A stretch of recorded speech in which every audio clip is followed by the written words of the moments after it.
Shalom, shalom peuple de Dieu, que mon Dieu vous bénisse abondamment de partout où vous nous suivez.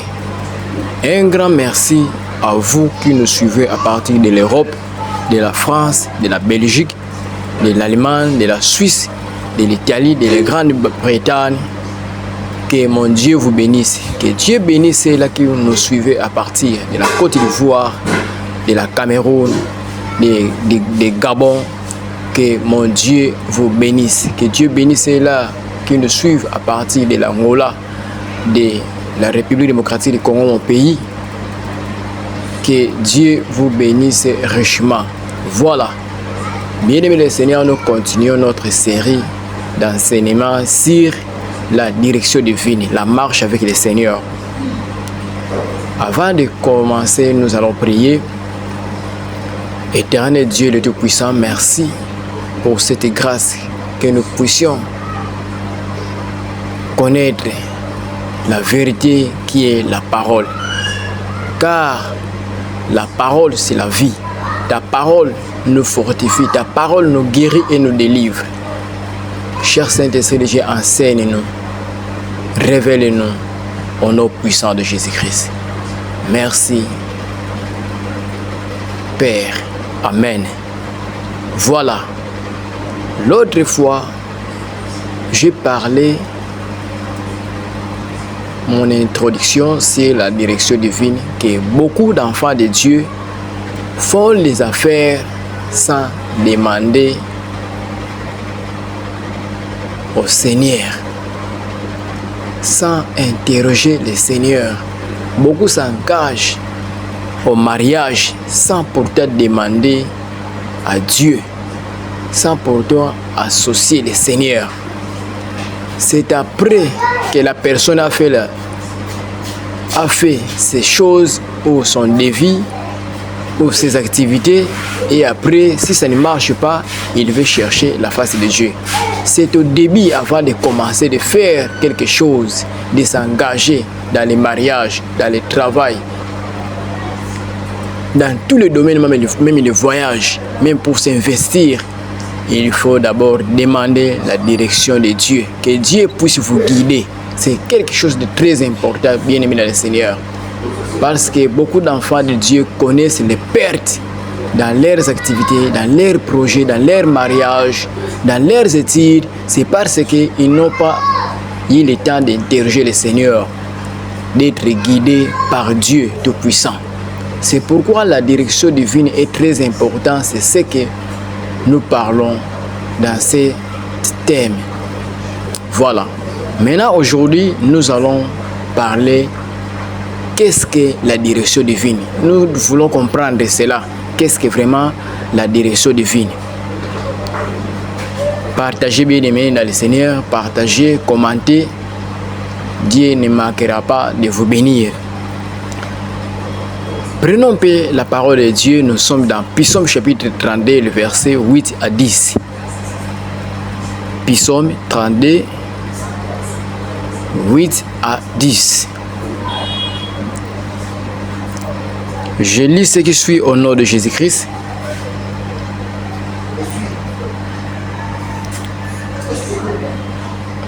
Je t'instruirai et te montrerai la voie que tu dois suivre. Je te conseillerai, j'aurai les regards sur toi. Ne soyez pas comme un cheval ou un mulet sans intelligence. On les bride avec un frein et un mort, dont on les part afin qu'ils ne s'approchent point de toi. Le verset 10. Beaucoup de douleurs sont la part du méchant, mais celui qui se confie à l'Éternel est environné de sa grâce. Amen. Que Dieu bénisse sa parole. Mais bien aimés dans le Seigneur, selon ces passages bibliques que nous venons de lire, par définition, je veux dire que la direction divine, c'est les instructions et les conseils venant de Dieu pour nous assurer une vie pleine de succès, une vie pleine de réussite et nous aider à éviter des douleurs, des accidents, des pertes, des échecs dans notre vie. Voilà une définition simple pour la direction divine, pour la marche avec le Seigneur. Donc, la direction divine sont les instructions et les conseils venant de notre Dieu de Tout-Puissant pour nous assurer une vie pleine de succès, une vie pleine de réussite, une vie pleine de progrès, une vie pleine d'élévation et nous aider à éviter des douleurs, des frustrations, des échecs, des pleurs, des malheurs dans notre vie.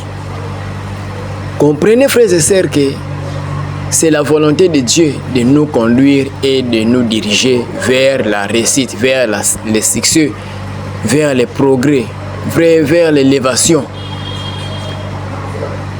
Notre Dieu seul, il s'engage à nous instruire. Lui-même, il dit, il s'engage à nous conduire et à nous conseiller pour que nous ne soyons pas comme des chevaux et des millets têtis qu'il faut diriger à coups de fouet. Bien-aimé le Seigneur, toi tu n'es pas un cheval avant de te diriger. Il faut qu'on te frappe. Non, toi tu es une personne. Tu as besoin de la direction de Dieu pour mieux faire tes choses, pour mieux régner, pour bien réussir dans ta vie. Je t'instruirai, je te montrerai la voie à suivre, je te conseillerai et je veillerai sur toi. C'est ce que nous venons de lire dans Psaume 32, 8 à 10. Nous voulons parler de l'instruction. Je t'instruirai. Mais bien aimé, l'instruction, c'est le moyen que les professeurs ou les tuteurs utilisent pour apprendre à son élève une certaine connaissance des choses. Ce n'est pas seulement, bien aimé le Seigneur, que l'acquisition d'un savoir, mais en réalité, l'apprentissage d'un certain nombre de règles nécessaires au bon fonctionnement des choses, des règles dont les pratiques nous permettent de réussir ce que nous entreprenons. Donc l'instruction que Dieu nous donne, c'est comme les professeurs quand ils enseignent des élèves, quand il leur apprend d'autres secrets, d'autres directives, d'autres pratiques au bon fonctionnement des choses, comment les choses peuvent être, comment tu dois réussir. C'est ça, l'instruction de Dieu. Si Dieu vous instruit, vous allez bien faire vos choses, vous allez bien faire vos études, vous allez bien résoudre vos problèmes de mariage, de construction.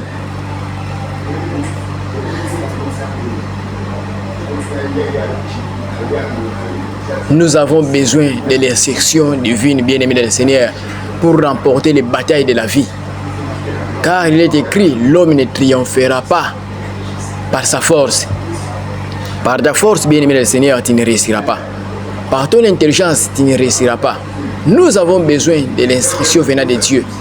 C'est de Dieu peut nous instruire et nous diriger.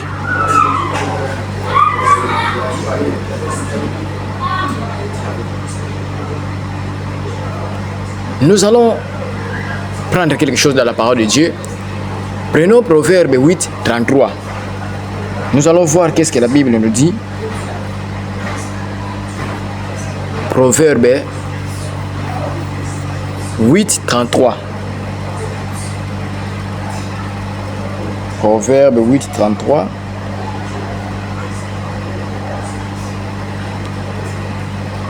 Je lis ce qui suit au nom de Jésus-Christ.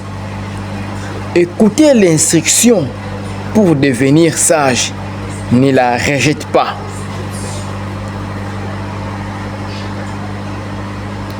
Les règles au bon fonctionnement des choses nous ont communiqué surnaturellement par le Seigneur lui-même lorsque nous nous laissons enseigner, instruits par lui.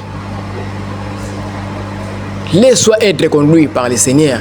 Laisse-toi être instruit par le Seigneur. Car les règles de Dieu est au bon fonctionnement pour que tu puisses réussir, pour te communiquer des bonnes choses.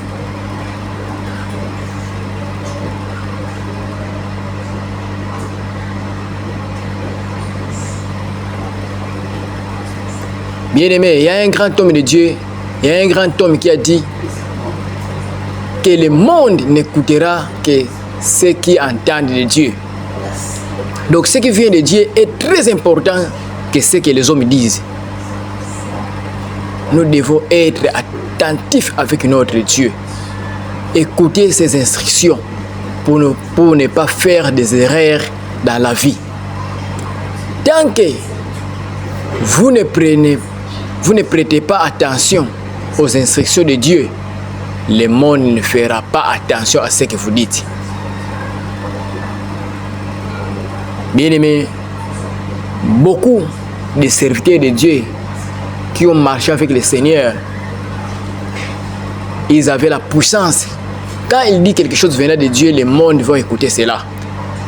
Mais toi, enfant de Dieu qui ne prête pas attention aux instructions de Dieu, le monde ne t'écoutera pas, sache-le. Le monde ne va pas attirer attention à ce que tu dis.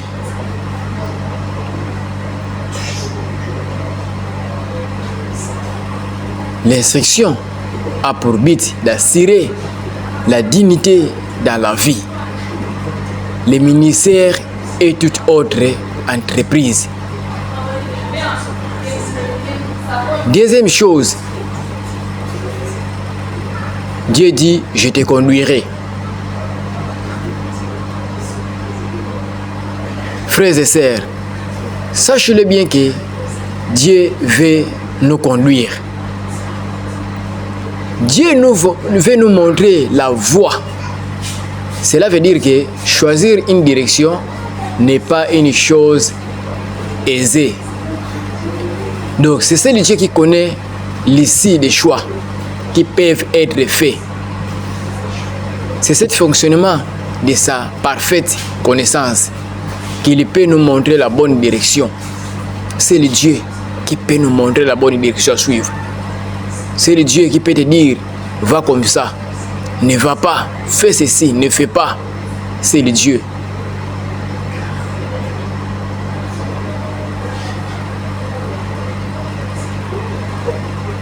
Regardez par exemple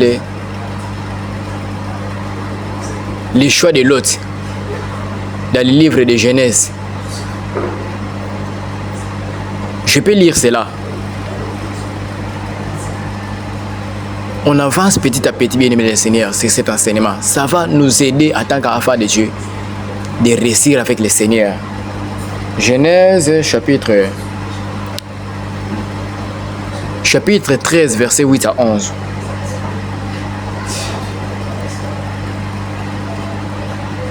Je lis ce qui suit au nom de Jésus-Christ. Abraham dit à Lot qu'il n'y a point, qu'il n'ait point, je t'ai pris, des disputes entre moi et toi, ni entre mes bergers et tes bergers, car nous sommes frères. Tout le pays, ça c'est le verset 9, tout le pays n'est-il pas devant toi? Sépare-toi donc de moi. Si tu vas à gauche, j'irai à droite. Si tu vas à droite, j'irai à gauche. Le verset 10. Lot leva les yeux et vit toute la plaine du Jourdain qui était entièrement arrosée. Avant que l'Éternel y détruise Sodome et Gomorrhe, c'était jusqu'à Tsoar, comme un jardin de l'Éternel, comme les pays de l'Égypte. Lot choisit, le verset 11, Lot choisit pour lui toutes les plaines du Jourdain et il s'avança vers l'Orient. C'est ainsi qu'il se sépara l'un et l'autre. Bien-aimés dans le Seigneur, voici que Lot, en voyant ses brebis devenir nombreux, il n'arrive pas à contrôler ou à gérer cela. Il s'est séparé avec Abraham de choisir là où il veut aller.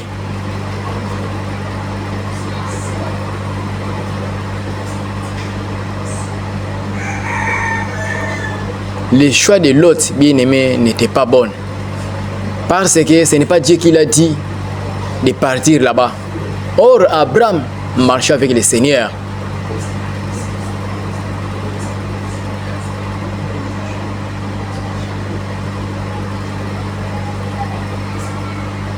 Choisir une direction n'est pas chose aisée, bien-aimé le Seigneur.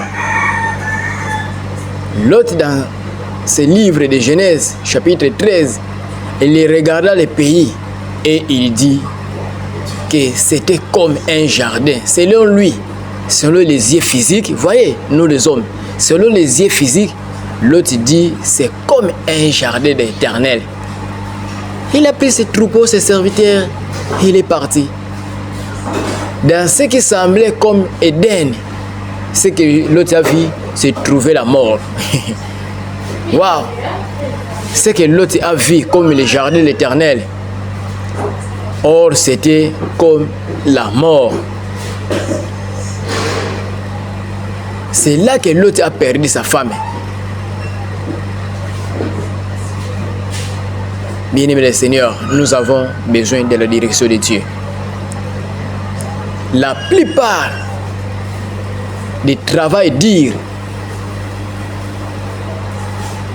n'amènent pas à l'abondance parce que la personne n'est pas conduite par le Seigneur. La plupart des cas de travail dur que les gens subissent, c'est parce qu'ils ne sont pas conduits par le Seigneur. Ils font les choses selon leurs sentiments, selon leurs forces, selon leurs capacités, selon leur intelligence, selon leurs finances qu'ils ont.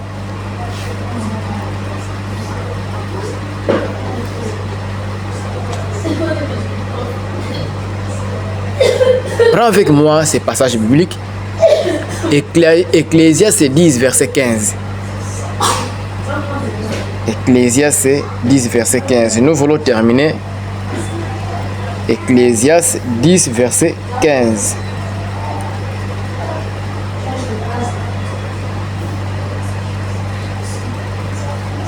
Je lis ce qui suit au nom de Jésus-Christ. Le travail de l'insensé les fatigue parce qu'il ne sait pas aller à la ville.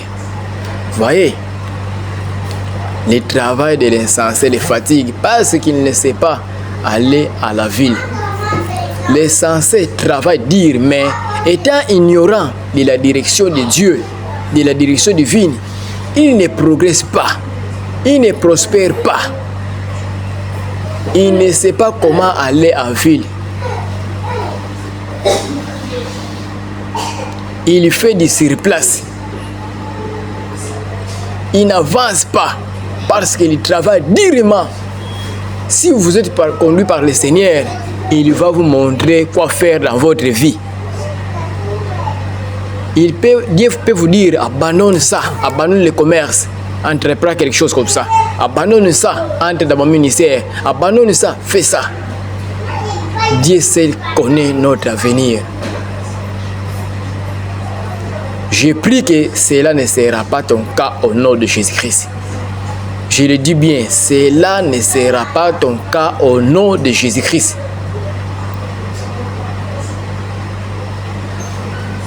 Comme Dieu a choisi de te conduire, le travail dur ne sera pas ton cas au nom de Jésus-Christ. David pouvait dire, l'Éternel est mon berger, il me conduit, je ne manquerai de rien. Psaume 23, 1 à 5. L'Éternel est mon berger, je ne manquerai de rien. Je ne me conduis pas moi-même. Il y a quelqu'un de supérieur qui me conduit. quelqu'un qui connaît le passé, le présent et l'avenir, quelqu'un qui connaît le chemin, mon avenir, et garantit aussi même longtemps que je me laisse conduire par le Seigneur lui-même. Bien-aimés, vous avez une destinée et Dieu s'est engagé à vous y conduire si vous coopérez avec lui.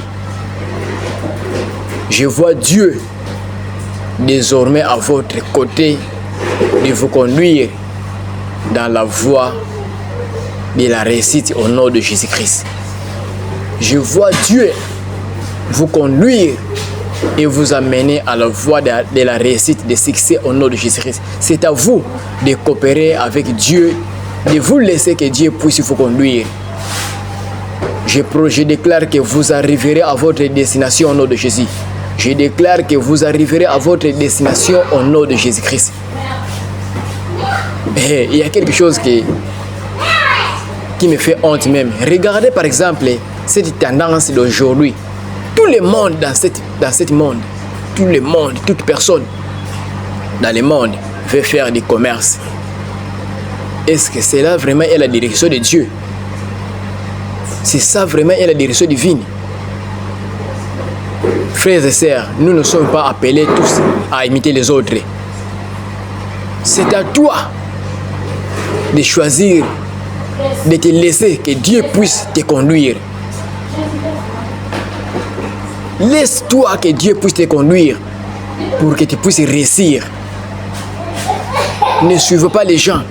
Comme tout le monde fait du commerce, toi aussi tu veux t'engager pour faire le commerce. Non, non, non, non, non, non. Non, non, non, non. Un enfant de Dieu est dirigé par le Seigneur. Ne fais pas comme tout le monde fait.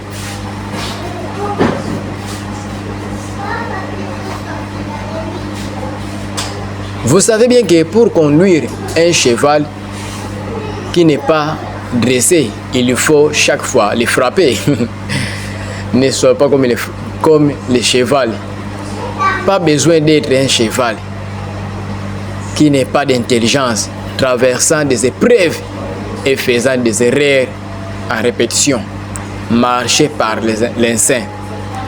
Mais toi, tu es un enfant de Dieu. Il faut que seul le Seigneur puisse te conduire. La volonté de Dieu est de conduire à chaque étape de la vie. La volonté de Dieu, il veut s'engager à nous conduire à chaque étape de notre vie. Voilà, que mon Dieu vous bénisse. Nous allons continuer cette série d'enseignements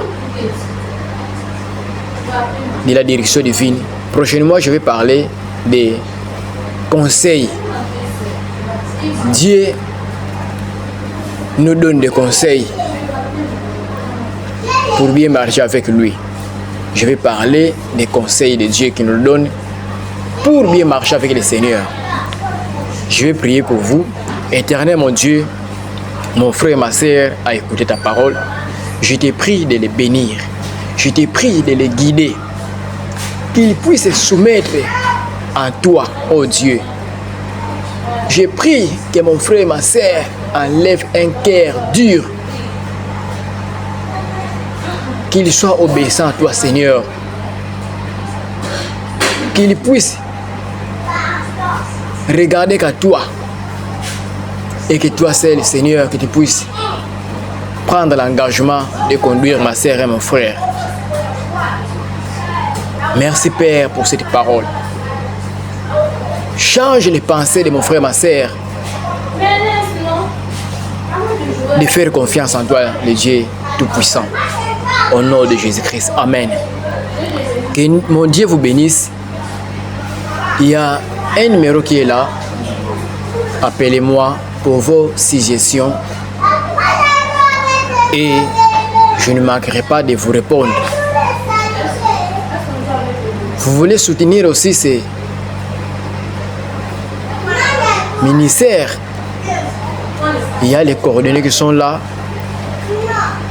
Vous qui voulez nous soutenir, il y a les coordonnées qui est là. Faites-les. Dieu ne manquera pas de vous bénir.